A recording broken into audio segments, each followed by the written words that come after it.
आज का टॉपिक है ए तिलक का महत्व। इस्कॉन वाले इतना लंबा लंबा तिलक क्यों करते हैं? ये लंबा तिलक तो करते हैं, फिर ये नाक पे क्या करते हैं? वो क्या है इसका महत्व, हम ये वीडियो में जानेंगे। ये जो दो लाइन है ना, ये भगवान के चरण कमल है। सभी वैष्णव उसके सर पे भगवान के चरणों को धारण करते हैं और भगवान के चरणों में हमेशा तुलसी पत्र रहता है।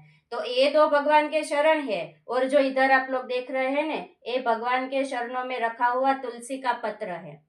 कोई भी अगर ये वैष्णव को तिलक धारण करे उसका फेस का दर्शन करता है तो उसको मंदिर में जो भगवान के दर्शन किया उतना ही फल मिलता है। उसका इतना महत्व है। और चंदन का तो बहुत यानी बहुत ही महत्व है। सभी को चंदन का तिलक धारण करना ही चाहिए क्योंकि उसका बहुत महत्व है। वो एक स्टोरी सुनते हैं हम लोग। एक राजा था, वो बहुत यानी बहुत ही पापी था।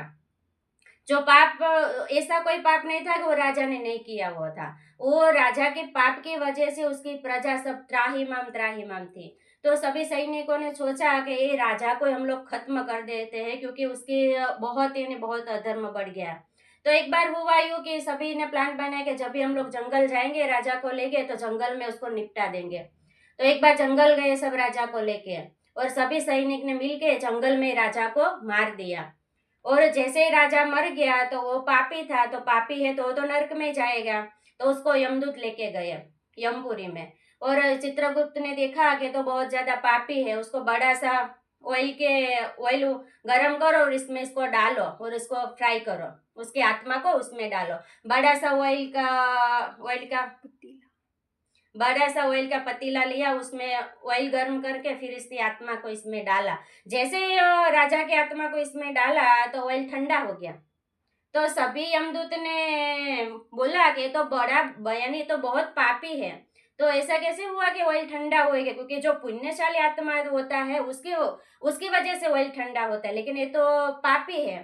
तो तभी वही विष्णुदूत आए और विष्णुदूत ने बोला ये यमलोक के नहीं, ये विष्णु लोक में आएगा। तो सभी ने पूछा यमदूत ने कैसे कैसा हो सकता है, ये तो बहुत पापी है, ये कैसे आएगा विष्णु लोक?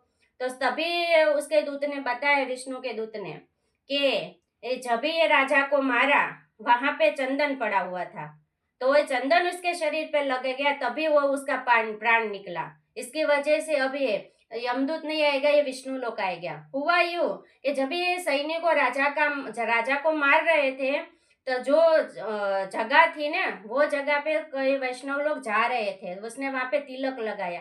तिलक लगाते लगाते वो चंदन नीचे गिर गया। जो नीचे चंदन गिर गया इसकी वजह से राजा को भी वही उसी जगह पे मारा। इसकी वजह से उसके शरीर पे वो चंदन लग गया।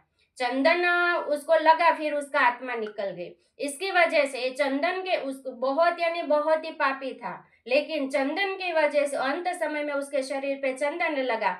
इसकी वजह से वो नर्क नहीं गया और विष्णु लोग गए। तो आप सब लोग समझ सकते हैं कि तिलक का क्या महत्व है, गोपी चंदन का क्या महत्व है। मैं आशा करती हूँ कि ये स्टोरी सुन के जो भी तिलक नहीं लगाते हैं वो एवरीडे तिलक लगाए। हरे कृष्णा।